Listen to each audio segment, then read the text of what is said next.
What's up, Mets fans? Welcome back to the New York Mets post-game show. It is a late one on this Saturday. It's a Saturday morning, and we're spamming those W's right here after a West Coast W. The Mets are improving to 9-4 on the season after a 7-6 victory over the Athletics, the A's, not even the Sacramento A's. They wouldn't even put the Sacramento in their name, but as you can see here, Zach, a part of the off day stream from yesterday, is joining me in substitution for Rob, who couldn't make it for this post game today. And for everyone in the chat, I definitely appreciate you all being here on this early morning of Saturday.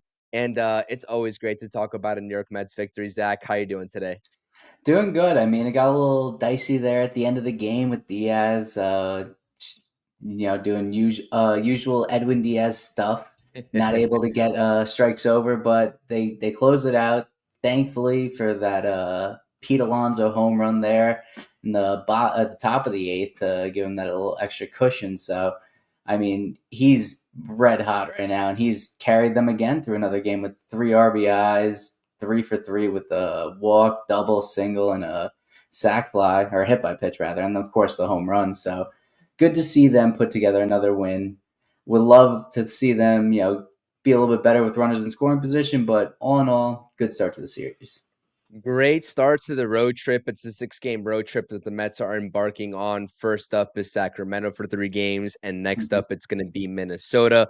Literally, shout out to everybody that is here in the chat with us. It is 1:34 a.m. East Coast time. We are taking the time out of our Saturday mornings to be here with you all talking about this game, and the fact that you all are in the chat is just absolutely tremendous, and that speaks volumes in terms of the Mets fandom that runs deep here on YouTube, that is subscribed to this channel and tuning in on an everyday basis, because this is going to be a marathon of a season, and we got plenty of more streams for you all, and I'm sure we're going to have Oh yeah. plenty of unusual start times as well. But as is tradition, Zach, if you don't know this already, as soon as we say it's a Mets victory, 9-4 on the season, 7-6 victory, we spam those W's in the live chat. It's a Mets victory.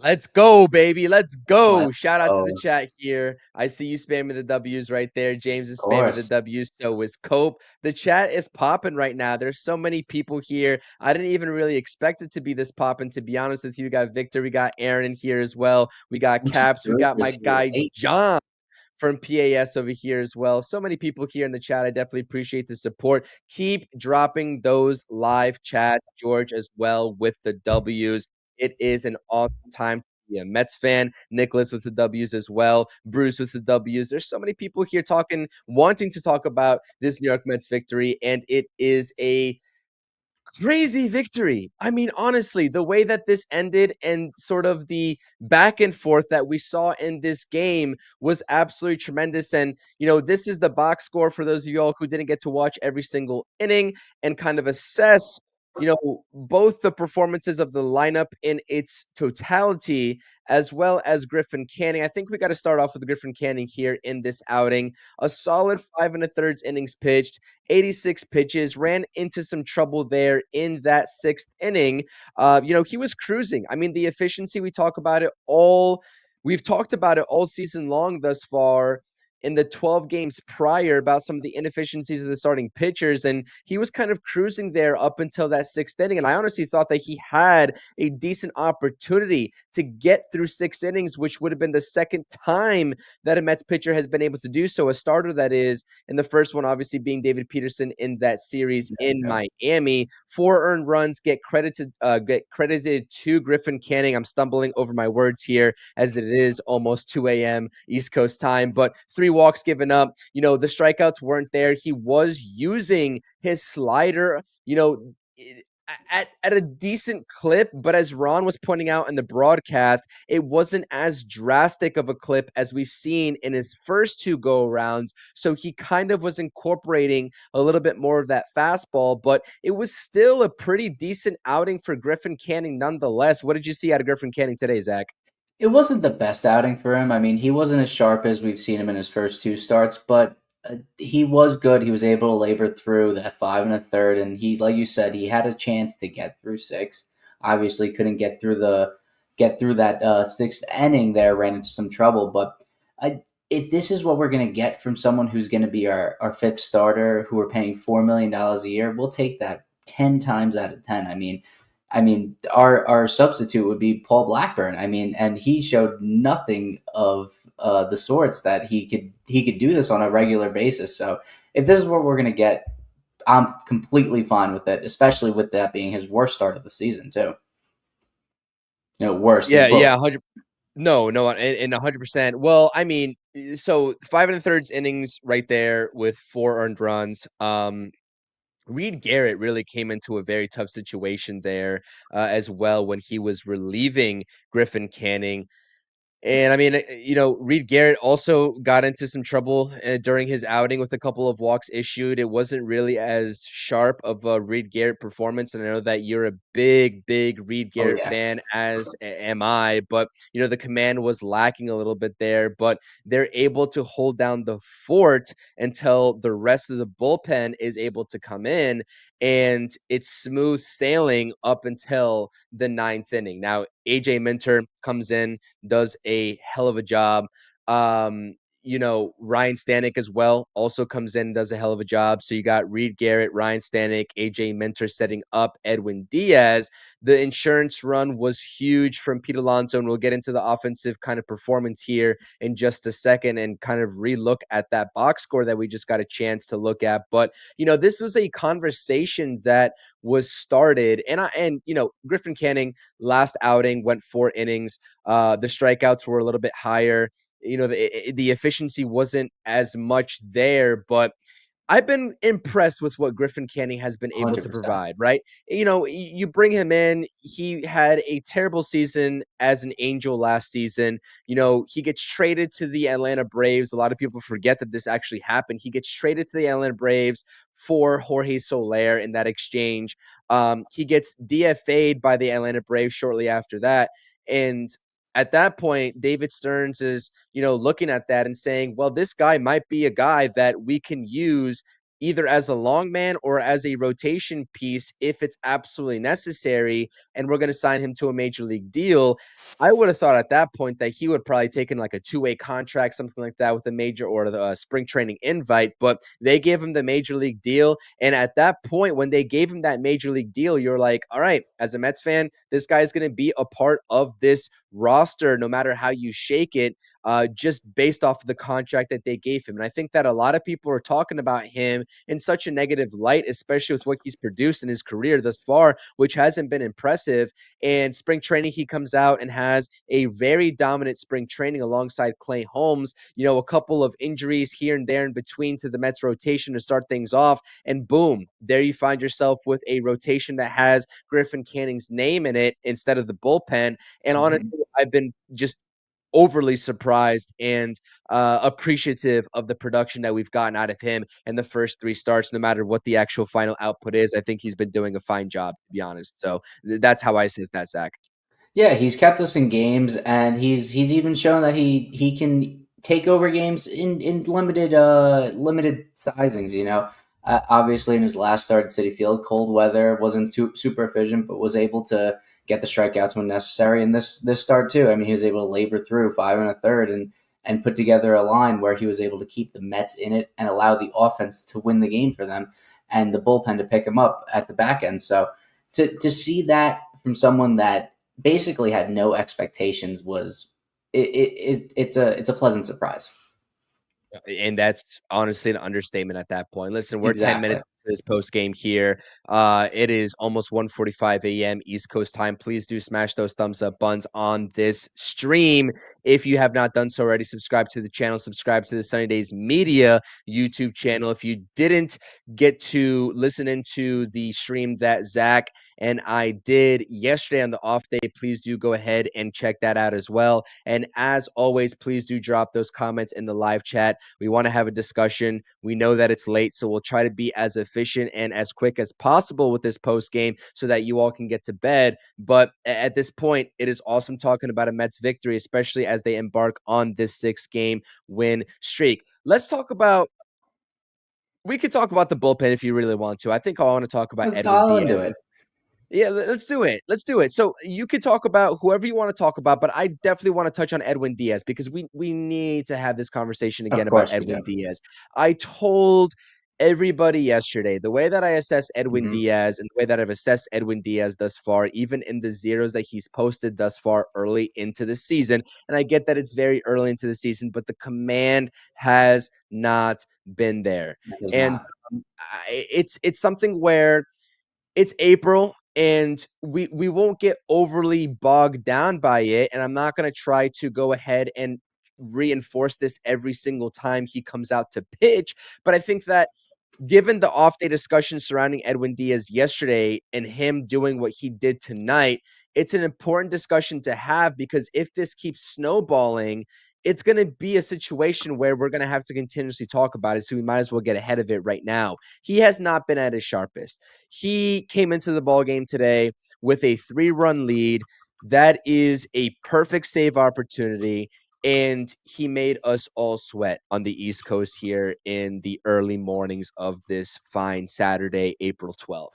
And that's not what we need. That's really not what we need. No, you And don't want to be. You don't want to be on your toes there at the at this no, time of the day. and there You was know, no need. And there no, was no not at need all. because he issued a couple of walks, right? He had a couple of guys that had hard hit baseballs off of him. And it just continues to seem like Edwin Diaz is laboring out there, even if he is getting the saves. I think that is his 3rd save of this young season, which is great.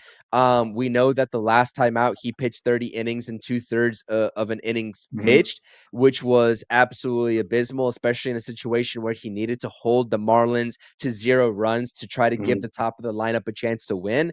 Edwin Diaz is going to have some stuff to figure out. And I would love to not worry about Edwin Diaz. And I tossed up this poll on my community tab earlier today, asking my subscribers and Mets fans in general that came across that poll whether they were worried about Edwin Diaz. And the resounding majority, I would say, probably stated no, but there was an overwhelming, I guess, portion of fans that I would also argue that said, yeah, I'm at least a little bit worried about Edwin Diaz. And again, April 12th, we can keep on making this date excuse of it being early into the season. I understand it, but it would be one thing if he's throwing strikes at a less optimal, I guess, speed with the fastball with the reduced velocity. But it's another thing when he's just doesn't have his command and he's missing on a pretty large basis outside of the zone, which is exactly what Ron Darling stated on the broadcast as well. It's like Yep. uncharacteristic of him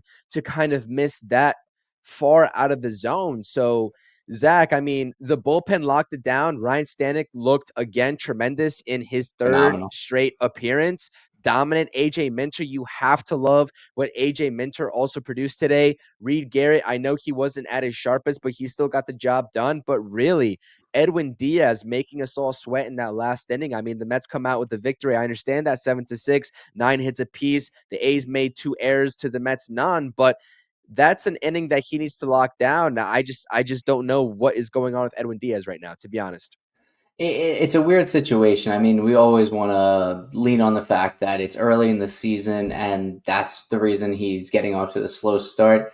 And I not to get too medical, but I think a lot of the LCL surgery, the injury that he sustained in the World Baseball Classic, has played a part in that. I mean, you've seen his fastball velocity dip a hair, and his just lack of command since then just kind of falter. So to see that is a bit concerning. Hopefully by Memorial Day we see things get better and things become smoother for him as he gets warmed up more so and is able to get into more of a routine. Because before that injury, he was someone that could get ready in a few pitches. You'd see him out in the bullpen, throw a couple pitches, come right in, lock it down, game over.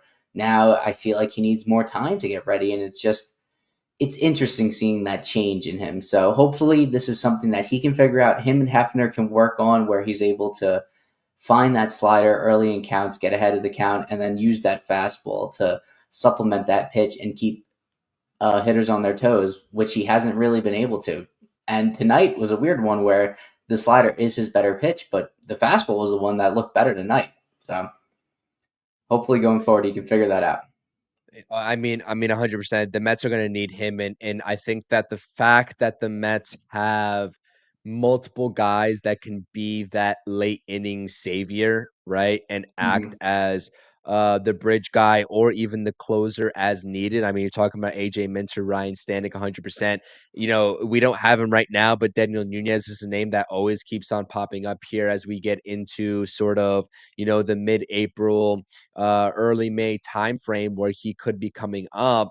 It's great that the Mets have the flexibility in the bullpen to compensate for some of the Edwin Diaz struggles, but I think that with this bullpen, the way that they've started off this season on such a high note, even given some of these Edwin Diaz struggles, if he is able to just get it locked in and get it together, the bullpen is just going to be lights out at that point, even more so than they are right now. I get that we can make a lot of excuses at this point for Edwin Diaz, the weather. You can make the excuse of it just being early on into the season. I mean, the injury that he sustained and still trying to get right from that. But, there's going to be a certain point in time where if the trajectory that he's on right now, which is not a good one, continues and persists, you know, a lot of people are going to try to, they're going to transfer from this I'm not worried about Edwin Diaz into what the hell, why wasn't I worried about Right. Edwin Diaz before? Because we should have saw the warning signs. And for me, as a guy that watches this team on a day in and day out basis, Yeah. I think that it would be a disservice if I didn't at least point out those warning signs that we've been seeing here early on to the season. And it's again, it's nothing against Edwin Diaz. I would love to not worry about him. And honestly, I would still probably say I'm not worried about him, but something with that command, especially that slider, like you talked about, needs to change, Zach. It needs to change.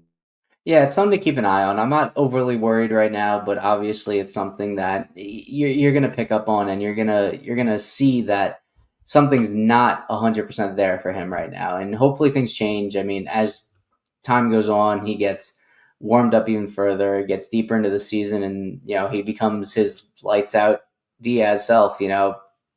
Hopefully we get to that point, where we don't have to worry about him. We're worrying about what's going to happen in the middle innings, which has been our bread and butter so far. Getting to that late game where Minter and Stanek have been lights out. Reed Garrett being able to come in as a Swiss Army knife and get guys out earlier in games, middle relief, probably can even deploy him in later innings. So that's where our cause of concern is right now, and where we're all going to focus our attention on. But if that's our biggest problem, and I hope it'll all resolve itself. 100%, 100%. So let's get out of the doomy and gloomy conversation of the Edwin Diaz trajectory and get a little bit into the positive here, because the New York Mets did score 7 runs in this ball game, which is a little bit of a breath of fresh air. I know that it was a little bit closer than a lot of people anticipated. It was 7-4 going into that bottom of the ninth inning, but the offense came out swinging, Zach, and I don't even have to say it. It jumps out at the screen to everybody, and it is the guy that has been leading the Mets in every single offensive category leading up to this game. And if he wasn't leading in any category before, he definitely is now, as he Oh goes yeah. 3 for 3, 3 RBIs, and a home run added to his tremendously hot start. And that is Mr. Pete Alonso. You see the lineup here in the box score on the left-handed side of your screen with the Mets lineup. Lindor does take the over, and that's fine. But, Juan Soto put together some pretty good at bats outside of the strikeout in the first at bat of the Yep. ball game for him. But again, Pete Alonso 3 for 3. He is just absolutely dialed in right now, locked in, and provided the Mets, as you said, with that crucial home run in that eighth inning to provide them that necessary cushion to be able to win this game 7-6. But, big ups to Brandon Nimmo as well. I had the live chat poll in the pregame stream of who was the Mets hitter in this lineup that was going to hit the first home run in this series. And I put Brandon Nimmo in there. I was deciding between Nimmo and Vientos. And you know what? Brandon Nimmo does get the job done. And it's awesome to see that. And we're still waiting for some guys to come around. Yeah. Starling Marte also had, a productive at bat, tallying 2 RBIs with a just absolute rope to dead center field over the center fielder's head. And it was an unusual circumstance as well with him, the opening lineup that was thrown out there by Carlos Mendoza, having him in that cleanup spot, and it wasn't Nimmo in that 4 spot. So what did you make of the Mets lineup today? What was your first reaction, I should say, with Starling Marte when you saw the lineup come out and him batting cleanup? I was shocked to see it, but like I said yesterday, that I wouldn't be surprised to see Nimmo be dropped lower in the lineup in favor of Winker being in the cleanup spot. Obviously, tonight it was Marte, so that doesn't shock me. It allows Nimmo to play with his accounts more and not be that big bopper at the cleanup spot, which he ends up coming through with the home run and isn't his normal Nimmo self at the plate, but I think it was an interesting choice, and I think it's something that the Mets might continue to go to, dropping Nimmo to that 5, maybe even the 6 spot, depending on who they're going against. Because I think it lengthens the lineup more so, being able to have someone like Nimmo who, even though the numbers aren't jumping off the page and it's not an amazing start for him, but allows him to be a catalyst at the bottom half, of the order, as opposed to being that guy that has to be the big run producer in the cleanup spot, especially with how Alonso's been so far. So I expect to see more of that going forward, and I welcome it too. Yeah. And this is, listen, I will say this right here from Victor. So far, Pete is kind of carrying the team. He is not On his kind of back carrying the team. He is is like the team. is emphasis on is carrying this team right now. And there's no ifs, ands, or buts about that statement right there. He is carrying this team. And if it wasn't for Pete Alonso in the early goings of this season, you're looking at not a 9-4 start. I don't want to tell you what it would be, but it wouldn't be 9-4. I'll tell you that right now. Oh So big no, ups to Pete Alonso. But yeah, and just going through this lineup, I mean, really looking at this box score, um, not pretty. not Even though we pretty won. still, because you still take a look at the runners in scoring position. I mean, they went 2 for 14 with runners in scoring position. Big ups to Marte getting the job done, and one of those at bats accounting for one of the 14, and then Luis Torrens as well, who followed up with a double in that second inning after the Luis Angel Acuna double. And outside of that, there was still a lot of runners, in scoring position that were left stranded, and that has been the tail of the tape for the Mets offense thus far. And so the fact that they were able to go ahead and score 7 runs while also leaving that many runners in scoring position yet again is just, I guess, an impressive feat, but not in the way that we would want it to be impressive, to be honest. No. You want to see these guys. You want to see everyone in the order be able to produce with runners in scoring position, and to basically have it all fall on the back of Pete Alonso, Marte, and Terens isn't what you want, especially when you're going 2 for 14 with runners in scoring position. But again, it isn't so much the numbers that are on the paper, but it is the at bats they're taking, and you've seen better at bats from the guys throughout the lineup, minus Jose Siri, who I'm sure we'll get into. But uh, to see better at bats and maybe not the production that we would hope for, but to still see them put together 7 runs and take advantage of some mistakes in the field by the Athletics, it proves that the Mets are, even when they're not at their best, they're able to take advantage of what's given to them and come through with a win. Yeah, 100%, Yeah. 100%. And I just look I just have to keep on going back to this box score, and I have to just keep looking at it because eventually those Vientos offers are gonna, carry Gonna over pile up. into, 1 for 4s, 2 for 4s. There's some bad luck, mixed in there in between. And so that's something that's going to tremendously help out this lineup. I don't think that Starling Marte is going to be a staple in this lineup moving forward in the 4 spot. I think that was a one-off situation here tonight that Mendoza was trying to go with. Also, Marte with not that it matters because I think it's a little bit. I think it's a very overrated discussion. But he tried out the torpedo bats in this game. I guess he got a brand new set of torpedo bats, and I guess he rifled one to dead center for the RBI or for the 2 RBIs that he got. But whatever, it doesn't really matter. I don't think that he's going to be a staple in the middle of this lineup. I don't think that he should be. I think that Marte is a nice 6-hole hitter, Yeah, honestly, maybe a 6 or agreed. 7-hole hitter, and, the fact that he was batting cleanup today kinda shocked me a little bit, but that tells me that the top 3 is solidified, and anybody after that, especially with the struggles with Brandon Nimmo and Mark Vientos, Mendoza in this early going of this 2025 season, he is not shy at all in terms of trying something new, and something new is what we saw today with Marte in that cleanup spot. Yeah, 100%. And they're going to continue to try things out and see what sticks eventually. And we'll see what happens tomorrow when the A's finally call their starting pitcher. I mean, I know Gary and Ron had talked about it that it might be JT Ginn, someone who we traded Oh, to the A's okay. for Chris Bassett being the person they call up to start tomorrow. So that should be pretty interesting. But I'd like to see them give Vientos maybe a look at the cleanup spot because I do like Nimmo there in that 5 hole. So we'll see what happens. And Vientos, again, the numbers, they didn't look good, but some good at bats. He's laying off those pitches outside of the zone. And that one hit, I think he flew out to center field. I think he just caught it off the end of the bat, but right as soon as he made contact, I was like, oh, that might be gone. But once they hit back, it came off the knob of the bat at the end of the bat. So I think there's better days ahead for Vientos, who's kind of run into some bad luck with some hard hit balls, and since that Miami Marlins series has taken much better at bats there, and things will revert back to the mean for him.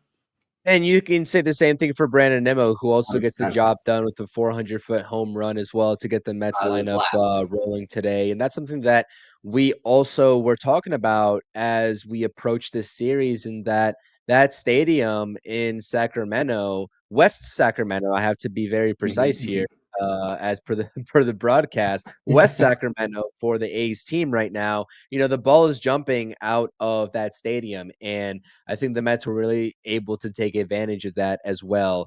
But conversely, we can't deny that the A's also had a lot of hard contact in this Oh game yeah, off of Griffin Canning, off of Reed Garrett, off of Edwin Diaz, and the Mets were fortunate that most of those ended up in the glove of an outfielder. Brandon Nimmo had a tremendous catch in the early goings of this game. If that ball does not get caught, we're talking about a loss right now. Really. I mean, oh we're yeah, talking about a loss right now. I mean, looking back at it, hindsight's always 2020, but that's how it would have shaken out. And so there were a lot of hard hit baseballs from the A's, and the Mets were just fortunate, and that's just how the game of baseball works. So we're talking about hard hit baseballs for Vientos recently, Brandon Nimmo that might have been caught by outfielders. The same thing could be said about the A's, and they're just going to hope that those baseballs land tomorrow in green and not in gloves, and that's just yeah, how it's going to be. So, moving forward, yeah. let's talk about Jose Siri. Actually, I'm gonna let you decide. Jose Siri or Luis Angel Acuna? Who you want to start with? Let's Luis go with Angel Acuna. looked good today. I'm not gonna lie. I DM'd you about it, and let's start with Acuna. I know I said I'm a big Brett Beatty guy. I've been true to him since he's come up, and I've always believed in him. But Acuna looked good today, and he looked like he deserves another start tomorrow. To see him work some good at bats, draw the walk too tonight, which was good. And in that what was that, the third inning when he hit the double and Luis Trent scored him? That was nice to see him work a good at bat and really take a pitch he can drive and hit it down in the outfield and make something happen. You even saw another Yeah. steal when he drew that walk too. I don't know if it led to a run. I can't remember, but to see him when he gets on base, take Got advantage of his stranded. speed. He got stranded, yeah, of course. Yeah. Shocker. But to see him take advantage of getting on base and turn it into, what could have been something is a testament to his skill set. Something that we're not going to get from Brett Beatty, something we're not going to get from Jeff McNeil when he does come back. So it adds a different level to this offense that we really don't have at the bottom of the order, aside from Jose Siri, who's basically been unable to get onto base. And somebody, was in my mentions basically saying, because I was just like, Luis Angel. First of all, even before the series started, I said Luis Angel Acuna is going to get at least two of the 3 games in this series, and rightfully so, with Mm-hmm. how abysmal Brett Beatty has looked. And especially following this type of performance, he deserves to get the start tomorrow. And honestly, no matter what he does tomorrow, I think he should just play that 3rd game as well, just Agreed. for the sake of it. And someone was saying that, after that double, maybe even after the walk, after he got on base for the 2nd time in this ball game, as he goes 2 for 4 in this game. Does he go 2 for 4 in this game? Or is he? Mm-hmm. What? 2 for 4. Yeah, he does. What was his other hit then? Was it a little bloop single or Oh, something? bloop single. Yeah, it was a bloop single. Okay, so he goes 2 for 4 with a walk, so he gets on base 3 times. Someone told me that the only difference between someone tried to tell me, because of course I'm not going to listen to that. The only difference between Brett Beatty and Luis Angel Acuna is the speed factor. I'm like, well, Luis Angel Acuna just got on base in 2 different ways in this ball game that we have not seen Brett Beatty get Mm-hmm. on base in quite some time. One via the walk, which Brett Beatty has, I think, 0 One of. of this season, or maybe 1. I mean, Yeah. it's been sparse, right? And via a base hit twice, right? And that also has come few and far between for Brett Beatty, outside of an infield single, I think, here and there. And so I think that it is much more than speed.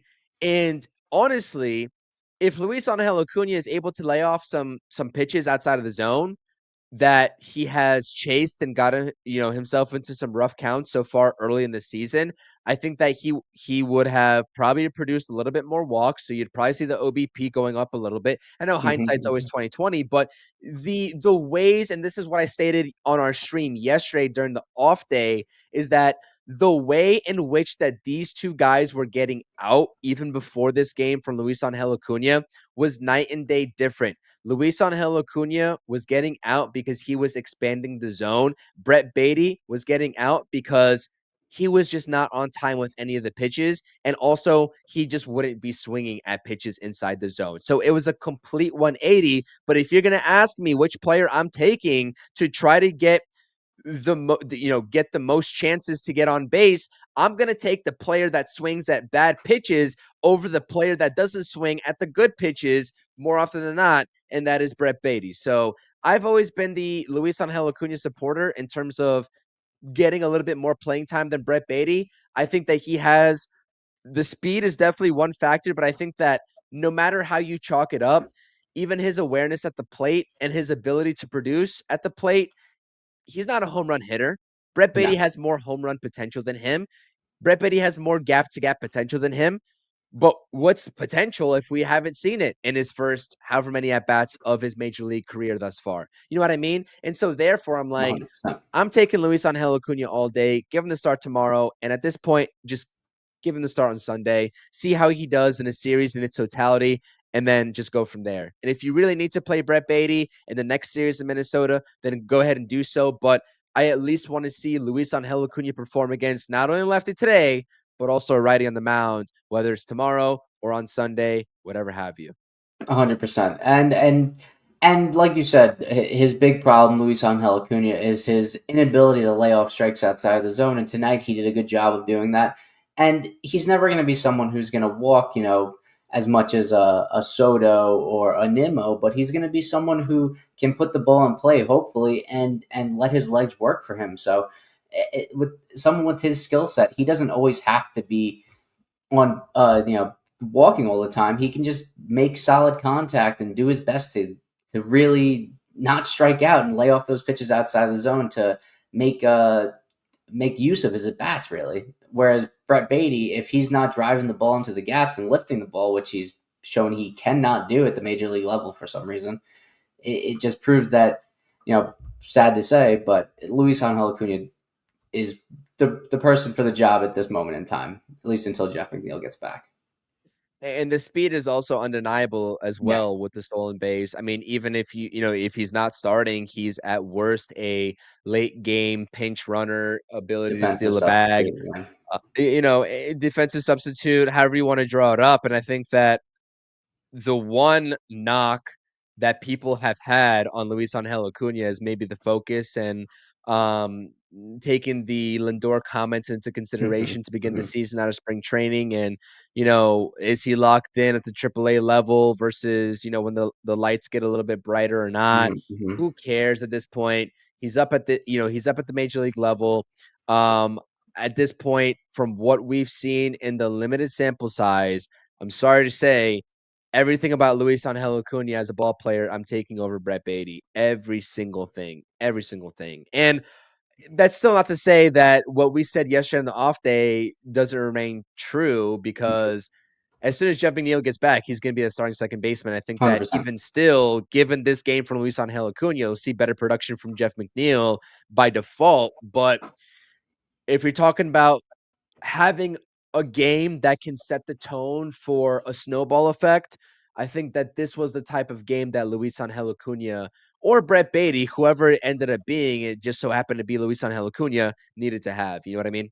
100%, 100%. We need something. We need some performance like that, and obviously Luis Angel Acuna did that tonight to snowball into some greater production because the bottom of the lineup has been pretty much dead so far early in the season. And if this can spark something in him that he can continue to carry this into the next few series until Jeff McNeil is 100% healthy, maybe he can prove to be that he can take over that starting second baseman role, or at least deserve a timeshare with Jeff McNeil. Yes, absolutely. And we were going to get into Jose Siri here in this stream. So I want to take the opportunity to do that right now because a lot of people are having these conversations surrounding Jose Siri, who takes the 0 for 3 with 3 strikeouts, but he also does somehow miraculously draw a walk and he ends up scoring a run because of it as well, given the speed. I think that Lawrence Butler was very surprised that Jose Siri took off in that shallow fly ball that Pete Alonso hit for one of his RBIs.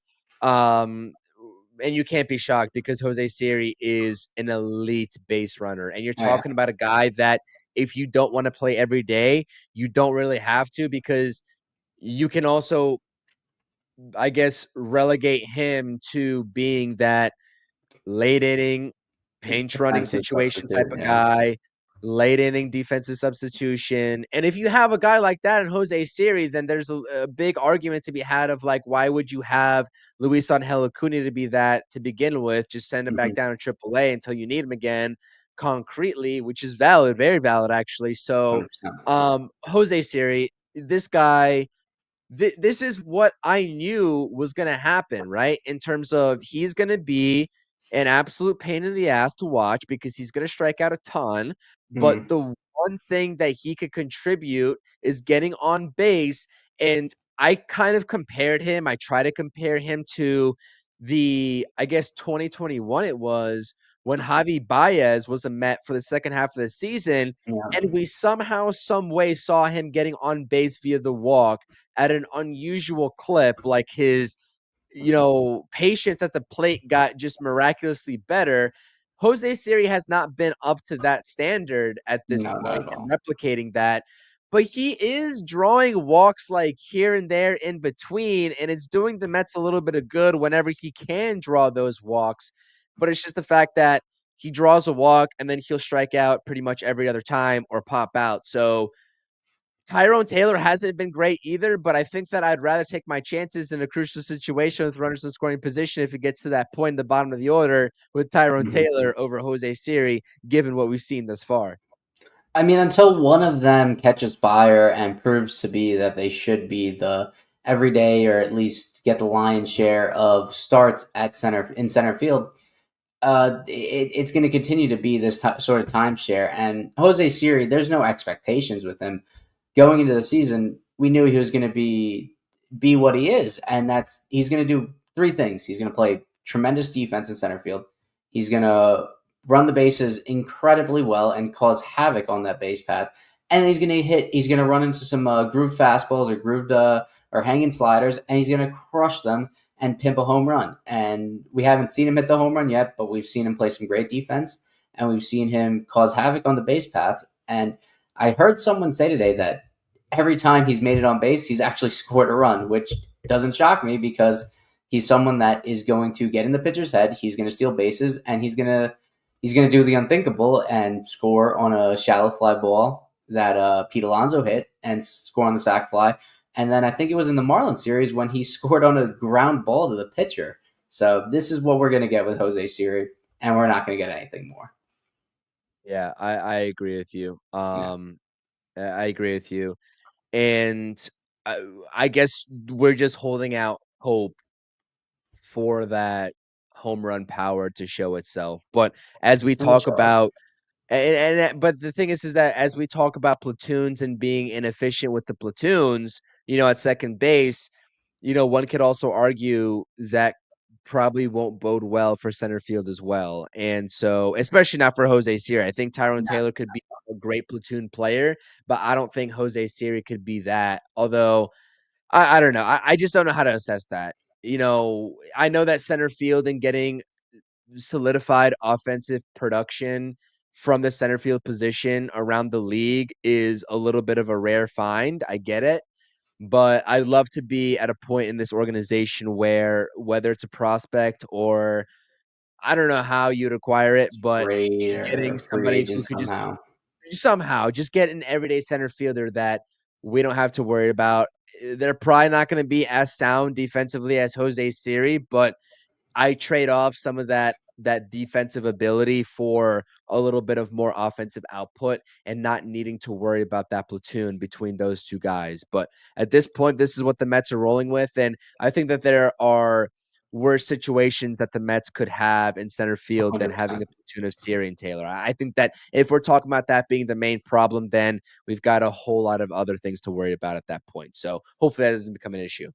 100%. I think, like you mentioned, I mean, them finding some sort of replacement to both Taylor and Siri is the Mets' ultimate goal, and I think that will come in the form of Drew Gilbert maybe down the line, maybe later this season, or I think that's why they drafted Carson Benyei, not to get too much into the prospects of the Mets, but I think that's why they went so outfield heavy, starting with Carson Benyei in the first round to eventually find that permanent solution in center field as opposed to rolling out these platoons, season after season, like last year with Bader and Taylor, this year with Taylor and Siri.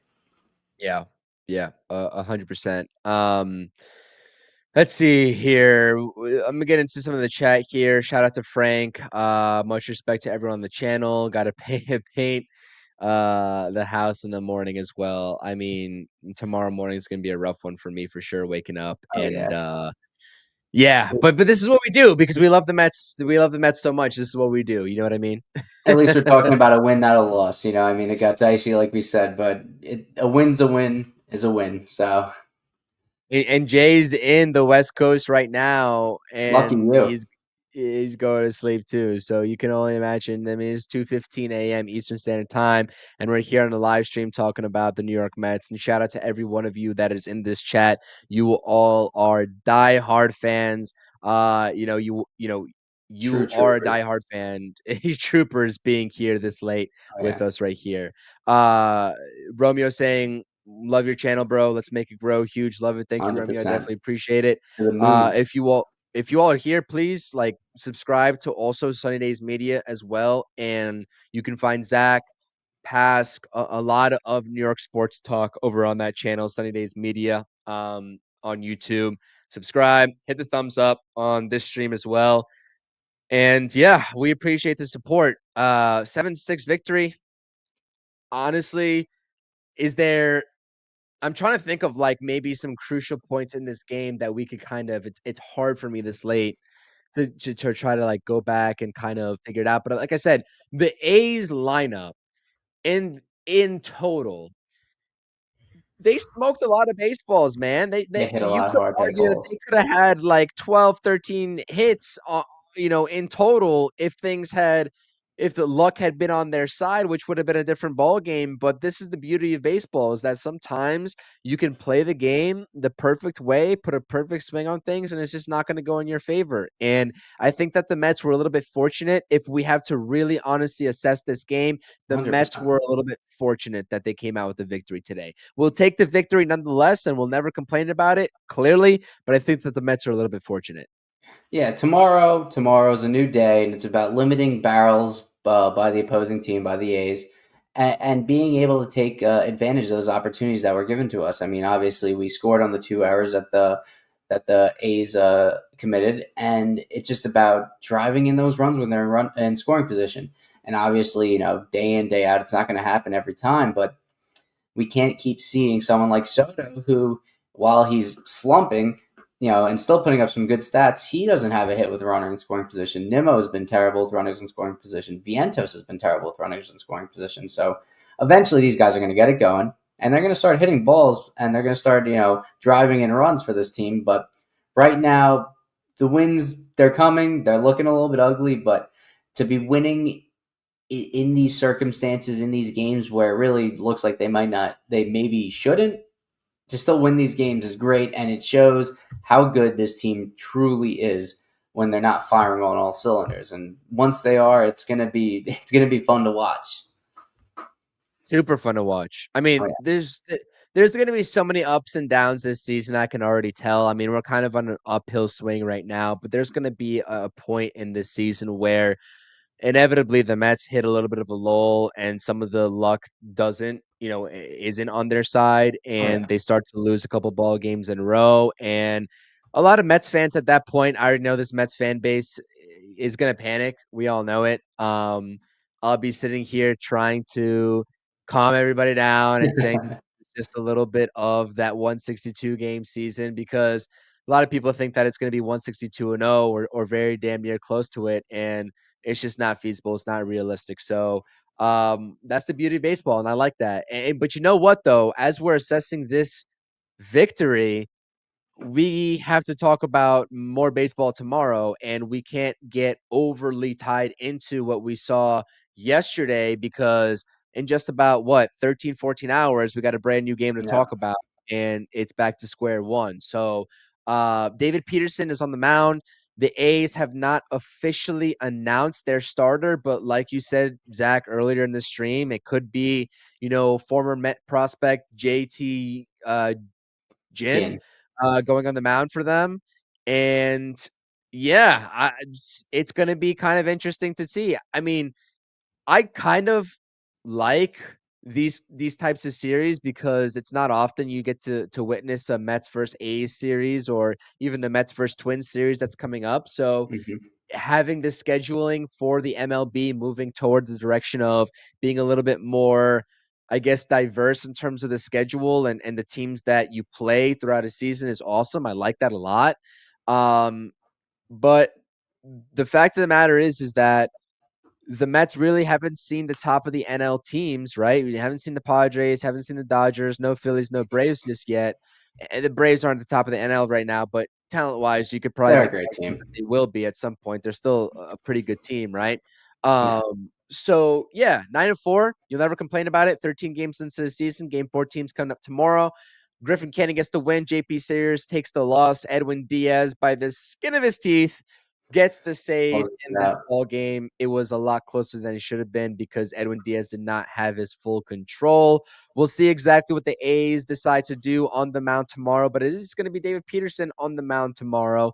And I'm looking forward to a David Peterson start, because I think that he has a lot to prove in terms of trying to convince Mets fans that he can be consistent and pick up where he left off last season, because last year was an unreal, unlocked, unleashed version of David Peterson that we've never seen before. And I think that if he's able to replicate a fraction of what he did last season, the Mets rotation is going to be a lot better than what people 100%. expected. And I think that it really does start with him. So final thoughts here on this post game, as we're just about 50 minutes into the stream, wrapping things up here in the early morning of this East Coast time, 2:22 a.m. Zach, take us out here with some final thoughts.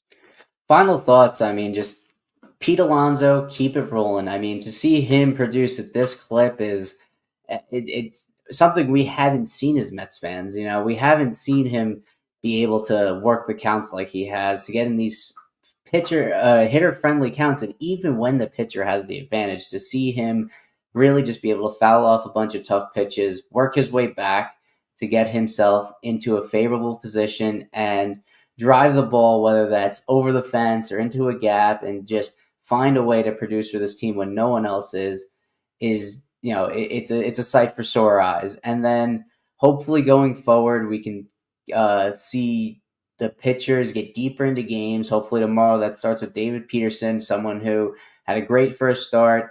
The last start was, it wasn't pretty, but he was dealing with a little stomach bug. So hopefully he can right the ship tomorrow and like you said, prove that he is hopefully that ace for this team outside of Kodai Senga. And then let's get the other bats going. Let's get Mark Vientos and Nimmo going against someone who it looks to be JT Ginn, and get it going against someone who isn't proven, who hasn't seen any or if any, it's been very limited time in the big leagues, and take advantage of a situation that you seldom see. Yeah, I had a question for you, and I completely forgot it. It was a good question too, and I was very curious about what your answer was gonna be, and I completely forgot it. Wow, I really wish I remember that. But no, great final thoughts. Yeah, If I think of it, I will DM you it, and we can have that discussion. But 100%. pregame, yeah, I'm sorry, man. It's It's been late. a It's long late. day. It's late. It's been a long day, and I was thinking of it, and I wanted to hold off while you're talking, and I was gonna interrupt you. I'm not gonna lie, I was gonna interrupt you because I was like, I know I'm gonna Let's forget do this, it. but you know what? I let you do your thing. Um, Pregame stream tomorrow, by the way. A little bit of programming updates. I'll be on the pregame with Rob tomorrow. I cannot make the postgame tomorrow, unfortunately, so that's gonna be Rob doing that solo. But on the Sunday turnaround, I probably will be available for both the pregame and the postgame. So turn on those notifications buttons, subscribe to the channel as always. Definitely appreciate your time, Zach, and filling in for 100%. Thank you Rob for on having this me, postgame Chris. as well.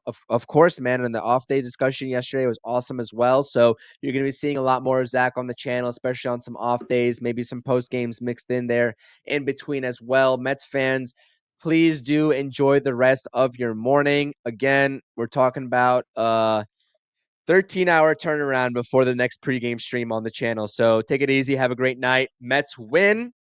We spam those Read W's. the It's books. always a great night. It's always a great night to spam those W's. I definitely appreciate that. Please do smash those thumbs up buttons and subscribe to the channel as well for more Mets streams, pre-games, post-games. Oh, I figured out what I was going to ask you, by the way, before we close things out.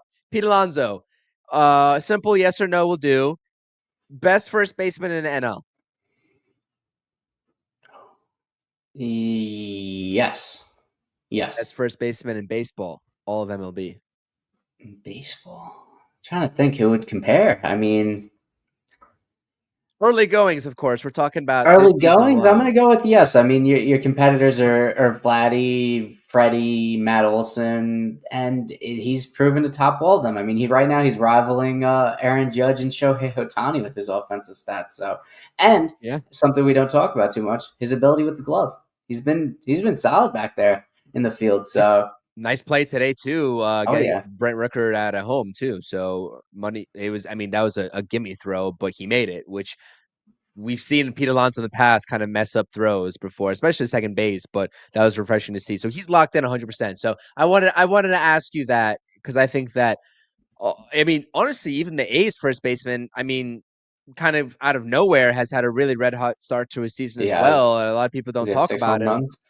Yeah, something crazy like that. And he gave a baseball a ride today that Jose Siri ended up catching right before the wall out in left center field. But yeah, I think Pete Alonso is definitely the best first baseman in the NL right now.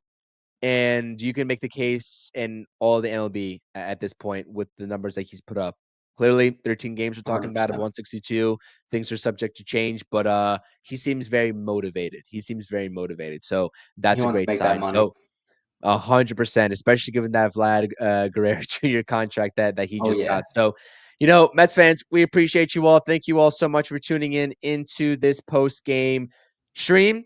That's gonna do it here for us. Mets win 7-6. They improved to 9-4. Excuse me, and it's very late. I'm gonna get my rest, and I'm going to bed as soon as this is done. So, catch you all on the pregame stream tomorrow, somewhere around 3:30, somewhere before game time. Smash notifications. You know where to find us. Let's Yes, go sir. Mets. Let's Let's win go a Mets. series tomorrow. Let's win a Let's win the series tomorrow. series. Let's Good go. night and All good right. morning. Catch Let's y'all go later. Mets. Good night. Peace.